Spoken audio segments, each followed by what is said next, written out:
kaluya ing agraryong reforma at tinugliksyane ing pamangapkam dareg Amerikano kingke katamong gabun. Iyang uyabie edad siya mapulot netong banwang 2017 tega na ding munying bayani ning Pilipinas. Bayaning Kapampangan, ing talapanwalu dareng malukang kabalen.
Narito na ang mga malaking balitang Central Luzon ngayong araw. Ilang mga ospital sa Central Luzon aminadong napupuno na ang COVID-19 wards dahil sa pagdami ng mga kaso. Survival rate ng mga senior citizen kontra COVID-19 tataas kung bantay sarado ang oxygen level ayon sa eksperto. LTO Region 3 iginiit na walang mali siya ang agarang pagtatalaga ng kapalit ng district officer sa Guagua matapos makaligtas sa pananamha. At drive-thru swab testing sa Clark bukas na sa publiko. Maya Pabengi, Pampanga, magandang gabi Central Luzon. Ako si Nicolette Henson, Hizon. Darito na ang mga nauuna at tinutukang balita ng CLTV News. Nasa full capacity status na ang COVID-19 ward sa Mother Teresa of Calcutta Medical Center sa City of San Fernando, Pampanga, ayon sa pamunuan ng ospital. Inaabisuhan ng mga pasyenteng mayroong mild symptoms na magtungo sa mga quarantine o isolation facilities. Ganito rin ang sitwasyon sa Green City Medical Center nitong mga nakarang araw, ayon din sa pamunuan ng ospital. Nito lamang Martes, nagdagdag na rin ng COVID-19 beds ang President Ramon Magsaysay Memorial Hospital sa Zambales para maka-accommodate ang iba pang mga COVID-19 patients. Sa puntong ito, makakapanayan po natin si Dr. Corazon Flores, ang Regional Director ng Department of Health Central Luzon, para bigyan tayo ng update hinggil sa COVID-19 situation sa ating rehiyon. Magandang araw po, Director Corazon. Magandang araw po at magandang hapon po sa lahat ng mga tigapaghaling. Magandang araw, Miss Nicolette Henson. Ma'am, first ano po ang bed capacity status po ba ng ating rehiyon as of now? Ngayon po, as of March 23, yung total COVID bed capacity ng buong region, ng Region 3, is umaabot siya ng 3,371. Ang ating total utilization rate sa buong region is around 45%. But of course, dito po sa Pampanga, katulad na nabanggit nyo kanina, yung hospital na nabanggit nyo po kanina, mataas na nga po ang kanyang utilization rate.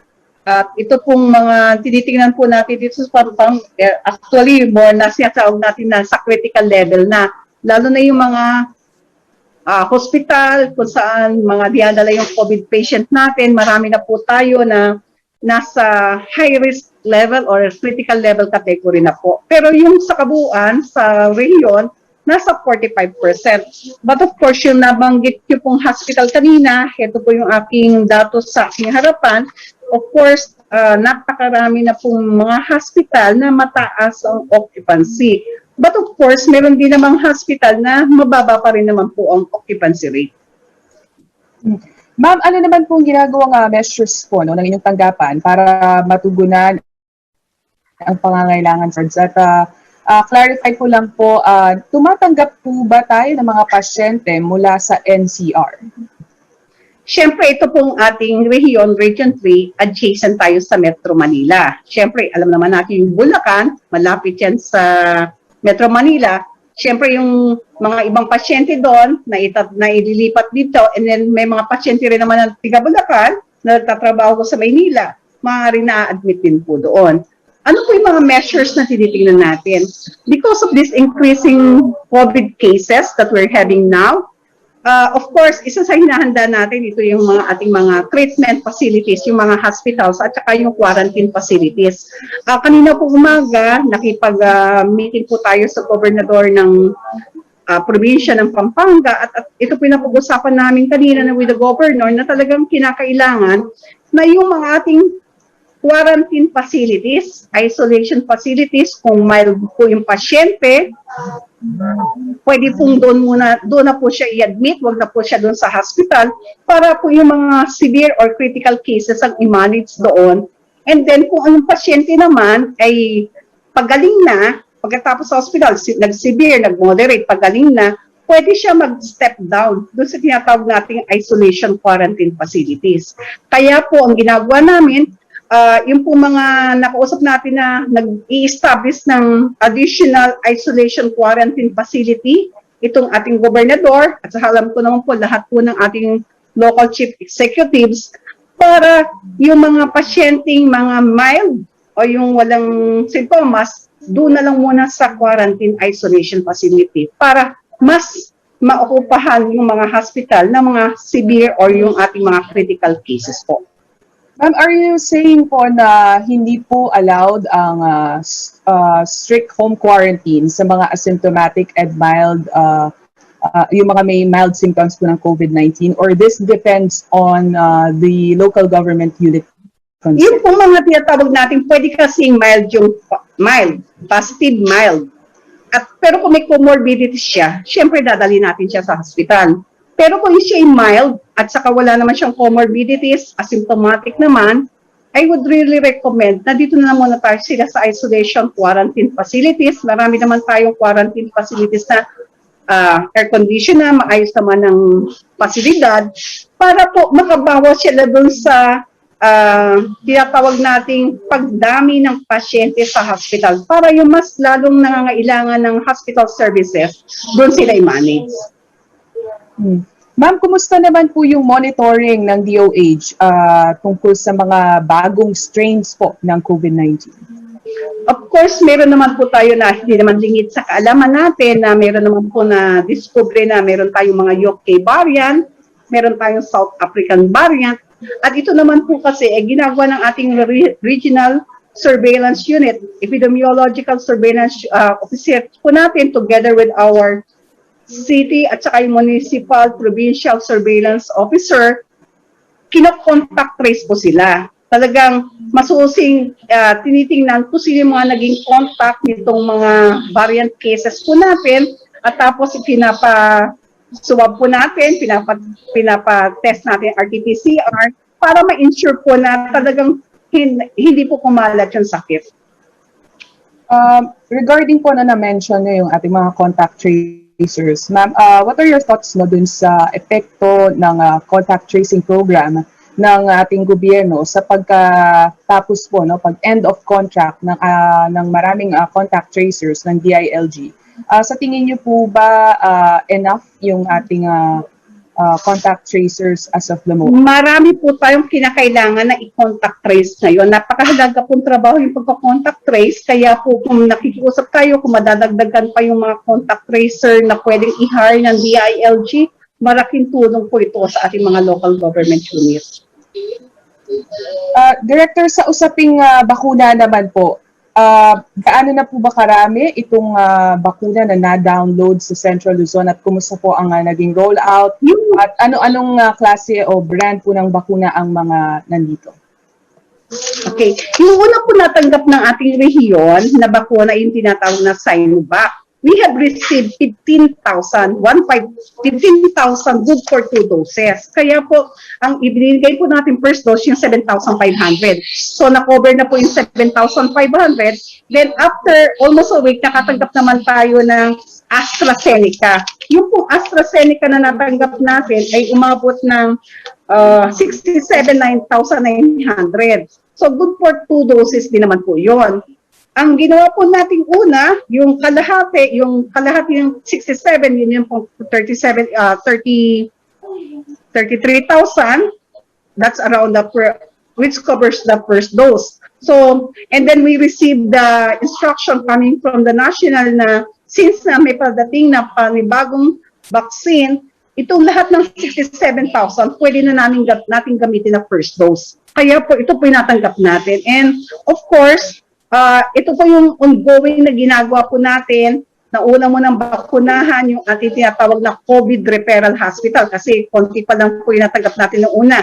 15,000 divided by 2, 75 lang po yon kasi first dose, kinover po natin yung level 1, yung level 3, at saka yung COVID Referral Hospital natin. Pero hindi po sumapat yun. Kaya nung dumating yung panibagong dosage ng AstraZeneca, ngayon po, hindi lamang po yung tiga-hospital, pati pa yung mga tiga-government primary care facilities natin, nag-ongoing po na babakunahan. Okay, huli na po ma'am, no, alam po namin na busy-busy po kayo. Konting reminders na lang po sa ating mga manunood. I thank you po. Maraming po salamat. Gagamitin ko po na po itong pagkakataon na ito na nakikiusap po ako sa lahat ng ating kasamahan dito. Lahat po ng mga tiga Region 3, mga kababayan po natin. Ito pong pagtaas ng kaso ng COVID, nakikita po natin. Alam po natin, kapamilya, kakilala, kamag-anak, maaaring mahawa nito. Ano po yung magagawa nating protection para sa ating sarili? Alam niyo po, marami po nagkasakit ng COVID. Nasa workplace, nagtatrabaho. Maaaring hindi po tayo nagsuot kasi ng face mask, hindi tayo nagsuot ng face shield, kaya kinakailangan po, o kaya minsan, nagkakain ng sabay-sabay sa trabaho, iwasan po natin yon. Tapos po yung physical distancing, para nyo na pong awak, napakahalaga po nito. Pagsakay naman, yun po sa workplace, pagsakay naman po natin sa sasakyan, pagka po tayo nakita natin na yung mga kasabay natin na hindi naka-face shield, naka-face mask, alalahanan natin. Huwag po kayong kakain sa loob ng sasakyan, lalo na kung gitgitan, maaari po kayong hawahan.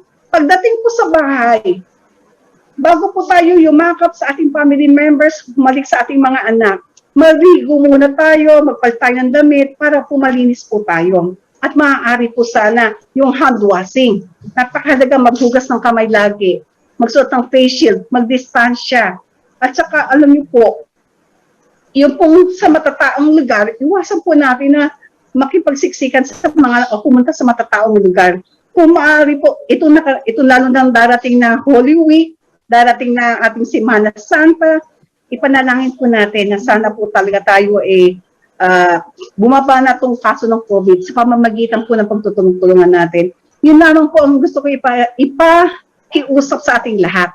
Pagtulong-tulungan na po natin to. Pag po tayo umatin ng mga party, ng mga birthday at mga mga reunion, sigay na po natin.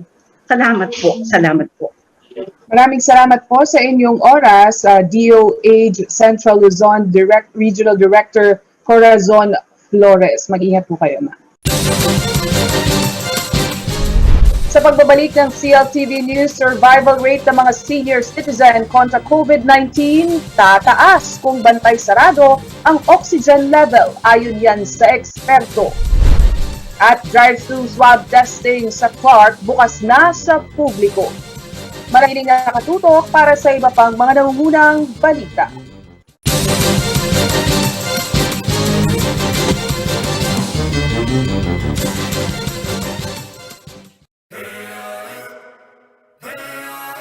designed to get back from any adventure. Every day without fail. Being tough is not enough, so we keep testing. In the pursuit of ultimate toughness and reliability, the new Strata, engineered beyond tough. Drive your ambition. Mitsubishi Motors.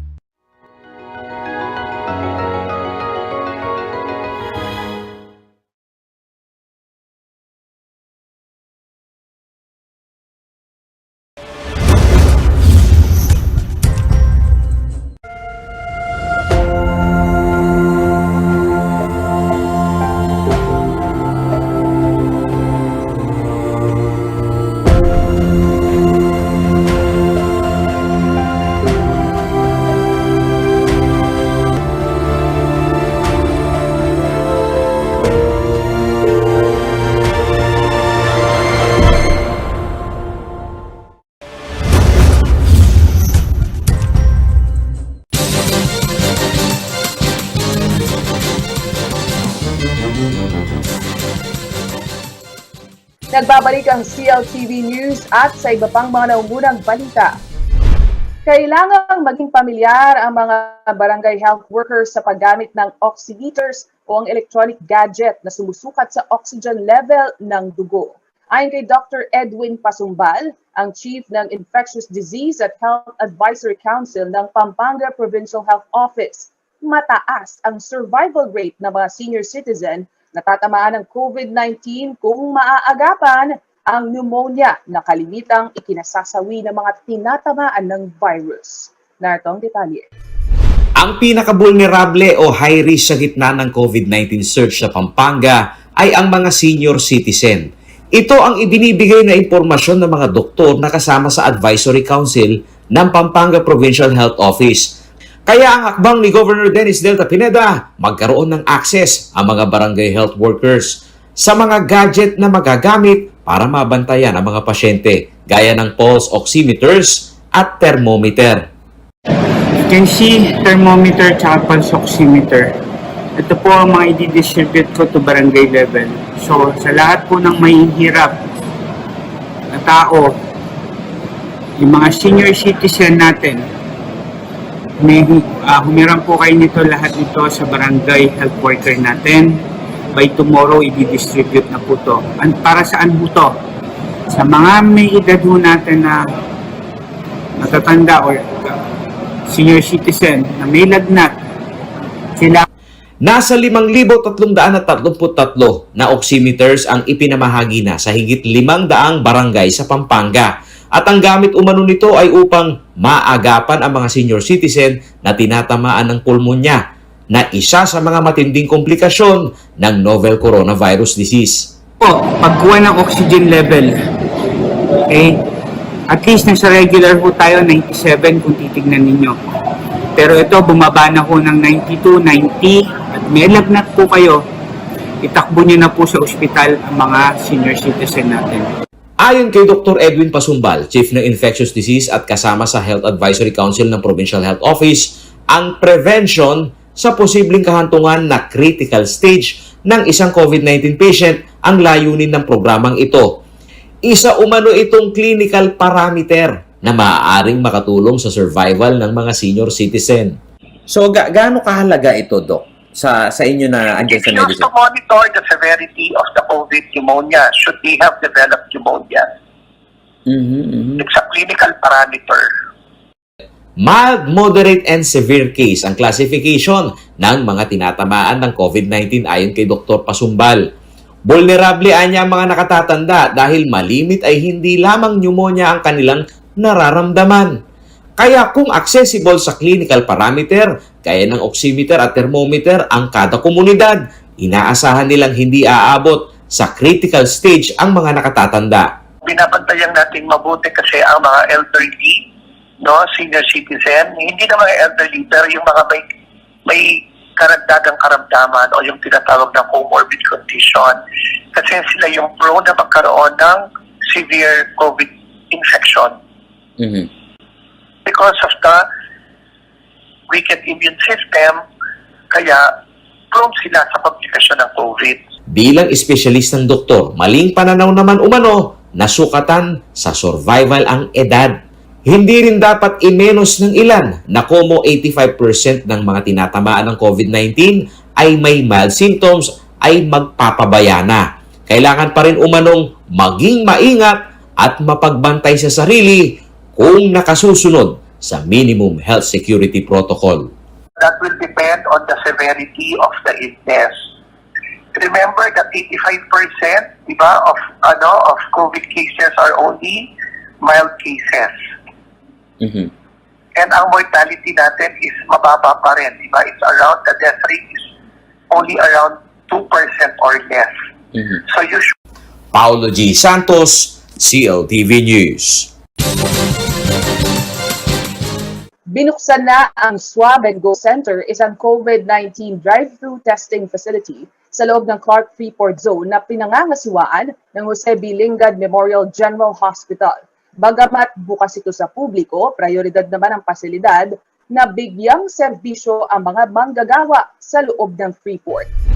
3,800 pesos ang regular rate sa kada test at applicable ang 20% discount para sa mga senior citizen, persons with disability at mga government employee. Para sa mga economy workers, 900 pesos naman kada individual kung pasok tayo sa pooled testing na may hindi bababa sa 5 katao. Para naman sa mga nais magpa-schedule, maaaring tumawag sa Clark JBL Swab and Go hotline na 0923-466-7299. Again, 0923-466-7299. Sa pagbabalik ng CLTV News, LTO Region 3, iginiit na walang mali siya ang agarang pagtatalaga ng kapalit ng district officer sa Guagua matapos makaligtas sa pananamba. At kapitan ng Barangay Ninoy Aquino, Angeles City, humingi ng paumanhin matapos ipagbawal ang pagpasok ng mga delivery service sa Marisol Subdivision. Manatiling nakatutok, magbabalik ang CLTV News.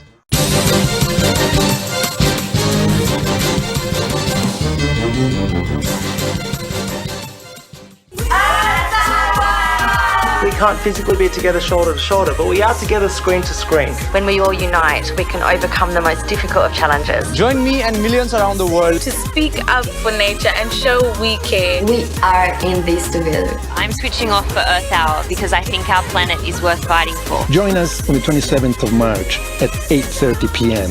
for Earth Hour and Speak Up for Nature.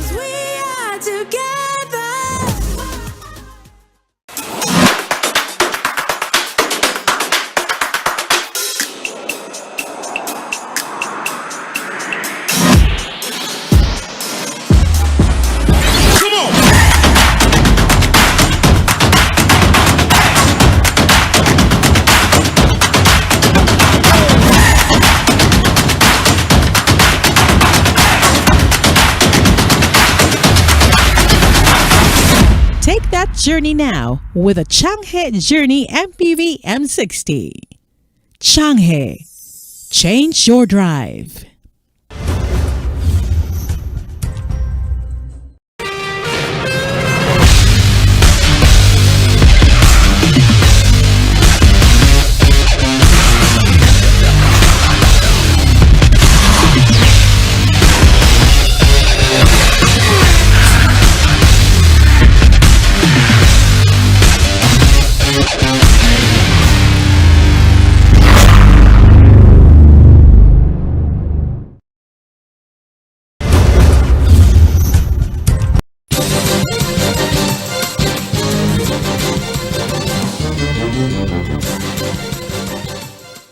Nagbabalik ang CLTV News at sa iba pang mga nangungunang balita. Wala umanong mali siya ang agarang pagtatalaga ng officer in charge sa LTO District Office sa Guagua, Pampanga. Ito ang inilahad ng pamunuan ng Land Transportation Office Region 3 matapos maglabas ng sama ng loob ang kaanak ng tinambangang hepe ng Guagua District Office. Dagdag pa ng LTO Region 3, kinukundena nila ang nangyaring karahasan laban sa kanilang tauhan. Subalit, hindi rin umano maaaring maabala ang operasyon ng kanilang tanggapan. Narito ang report. Mula sa kuha ng CCTV camera ng Barangay San Matias Kilo sa Guagua, Pampanga sa nangyaring ambush kay Guagua LTO District Chief Wilfredo Tahonera nitong March 12 na isa publiko ng pamilya ang teorya nilang work-related ang motibo sa tangkang pagpatay sa kanilang kaanak. Sa pahayag na ito, eksklusibong humarap sa CLTV News Team si Attorney Sushen Jimbel Marisison, ang Chief Operations Division ng Land Transportation Office o LTO Region 3. Unang punto ni Attorney Sison, nirespeto anya nila ang request ng abogado ng pamilya ni Tahonera na hindi isa publiko ang pangyayari dahil dumadaan pa ito sa investigasyon. The shooting of Mr. Tahonera on March 12 outside the gate of LTO Guagua is already being handled by the PNP. Tapos aside from that, yung attorney po, yung legal counsel ni Mr. Tahonera has given instruction to not release and divulge any sensitive or relevant information that may affect the impartial trial and investigation of the case. Ipinagtaka rin anya nila ang paglabas ng sama ng loob ng pamilya na isiniwalat pa ang espekulasyon na work-related ang motibo. Sa paghalukay ng record ng LTO Region 3 ay wala naman umanong na isasampang reklamo o sumbong ang kanilang hepe sa Guagua hinggil sa kanyang mga katrabaho. Regarding those matter, as much as possible, we are not entertaining baseless speculation and those allegations which are not supported by substantial evidence. Nag-a-act lang po kami dyan kapag merong complaint. Meron po tayong official complaint. And kung ano man po yung mga speculation na bitaw, we are not entertaining it, and as much as possible, we discredit it. Tumindig din umano ang LTO Regional Office para magbigay ng suportang pinansyal, lalo na sa pagpapagamot sa kanilang tauhan. Sa katunayan po niyan, ang LTO Regional Office, from the moment na nagkaroon po kami ng knowledge about the shooting and the crime of frustrated murder against Mr. Tahonera, the Regional Director as well as the Assistant Regional Director made effort to raise funds for the contribution, voluntary contribution galing sa mga LTO employees na pwede po naming maitulong para sa hospitalization ni Mr. Tahonera. Kinokondena rin anya nila ang karahasang sinapit ng kanilang tauhan na isa umano itong isolated case. At sa pangyayaring ito ay bukas sila sa investigasyon sa anumang anggulong nakikita ng PNP. Paliwanag naman ni Attorney Sison, ang level of threat sa kanilang mga tauhan ay sisiyasatin rin nila at pagbubutihin ang seguridad ng mga LTO district sa rehiyon. Ano man po yung motibo ng gumawa is hindi po natin talaga alam kung work-related or personal, lalong-lalo na hindi po ito nangyari sa loob ng LTO. Pero as much as possible, ang kailangan po is talaga naman pong pinapaigting po natin ang security. Sa huli, sinikap ng news team na usisaing mabuti sa LTO Regional Office kung involved ba sa anumang issue ng korupsyon si LTO Guagua District Wilfredo Tahonera. Sagot ni Attorney Sison, complaint sa kanya na corruption issue. As to that, I decline to answer the question. Alright. Thank you, ma'am. Paulo G. Santos, CLTV News. Umamin na nagkamali si Barangay Ninoy Aquino Chairperson Rodrigo Dizon sa desisyong hindi papasukin ang mga food delivery services sa Barangay Control Point sa Marisol Subdivision. Katwiran ni Kapitan, binawi naman aniya agad ang kautusang ito makaraang ulanin ng reklamo. Narito ang detalye ng balitang yan. Ang kapalpakan sa pagpapairal ng guidelines sa quarantine protocol ay hindi lamang nasasaksihan ng maraming Pilipino sa national government o IATF na kontrobersyal ngayon dahil sa panukala ng mga senador na buwagin na ito. Ang CLTV News Team sumasaksi rin sa mga hugas kamay na eksena ng mga pinuno ng barangay. Manyad ko pong dispensa, lalo na po karetang delivery, food panda, po reta pong grab. Miras na mo po kako, ngini mo po. Ang paghingi ng dispensa ni Kapitan Rodrigo Dizon ng Barangay Ninoy Aquino sa Angeles City ay nag-ugat sa pag-akto ng news team sa sumbong ng mga kabarangay niya. Dito kinumprontan namin kung ano ang hugot ng mga sumisitang barangay tanod sa mga essential workers tulad ng delivery services. Ang oryentasyon ng barangay tanod. At bakit pala ipinagbawal? Para po medyo makatulong po sa pagbawas ng ng COVID po natin dahil mataas po yung COVID po natin. Para po yung mga gathering po na ginagawa po sa loob, mabawasan po. Depensa ng tanod, may mga pagbabago naman daw silang ginawa. Mula sa barangay control point, pinabababa ang mga delivery service sa kanilang motor at pinalalakad para ihatid ang biniling pagkain ng mga residente. Sinikap naming pakitunguhan ang lohika ng guidelines ng barangay, pero nang sabihan namin kung ito ba'y guided ng batas, maging ng ordinansa ng syudad, ang barangay tanod, ipinasa ang tanong kay Kapitan. Actually po, dapat si Kapitan po talaga sasagot po niyan, sir. So, kami po, hindi po kami allowed sa bagay po. Sige, naiintindihan namin. Sila hoy ba? Pero kailan pa nabuksan ito at para sa mga food delivery? Kailan pa? Nabuksan? Nabuksan para makapasok na yung mga food delivery services. Actually, kahapon pa po. At sa pagharap namin kay Kapitan Rodrigo Dizon, ayon sa kanya, nagkaroon lamang daw ng miscommunication dahil ang mensahe niya sa nangyaring pagpupulong hindi magets ng mga barangay tanod. Actually, ngayon ko lang nalaman na may nung narinig ko sa inyo kanina yung naglakad mula sa main gate. Kaya pinatawag ko yung mga tanod ko kanina nung nalaman ko. Sinabihan ako ni SK. So sabi ko, wala tayong order na ganon. Ang sinabi ko, maghigpit tayo tulad nung nangyari doon sa nung ECQ, time ng ECQ. Nabibilang sa mga essential workers ang mga food delivery services. Sa akbang ng mga pinuno ng barangay, ilan sa puna ng mga netizen ay ang higpit at hindi uniformadong guidelines ng mga ito sa pagpapairal ng quarantine. Paulo G. Santos, CLTV News.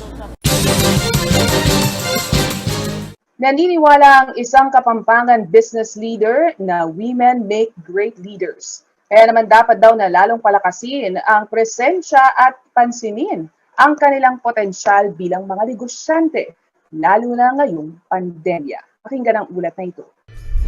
Naniniwala ang business leader na si Elizabeth Carlos Timbol na ngayong panahon ng pandemya kailangan ng mundo ang mga babaeng leader.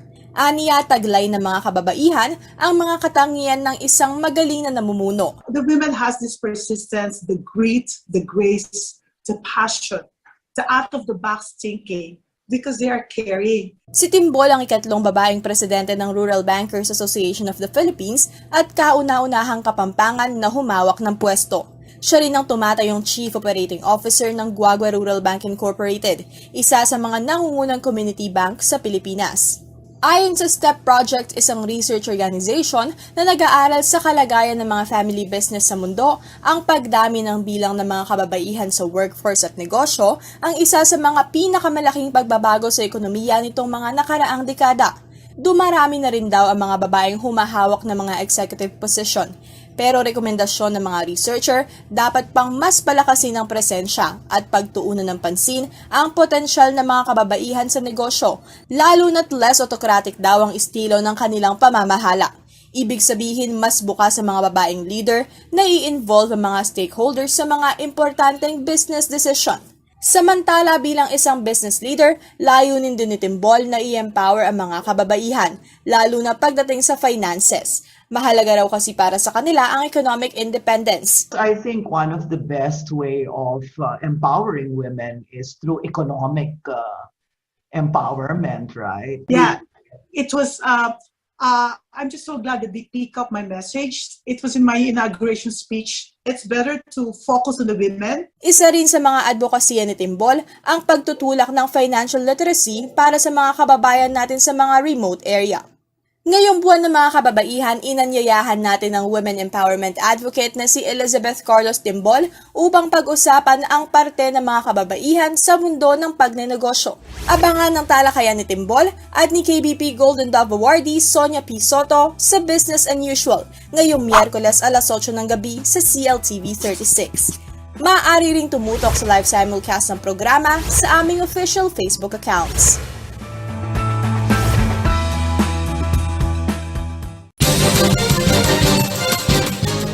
At yan ang mga balitang nakalap ng CLTV News. Para sa karagdagan pang detalye, maaari nyo i-follow ang aming social media pages at CLTV36Official, at CLTV36News, at CLTV36. Kung nais nyo namang balikan ang mga programa ng CLTV, maaari nyo bisitahin ang aming YouTube channel at CLTV36Official at ang aming website, www.cltv36.tv. Kasama ang buong pwersa ng CLTV News and Current Affairs. Ako si Nicolette Henson Hizon. Maraming salamat at magandang gabi.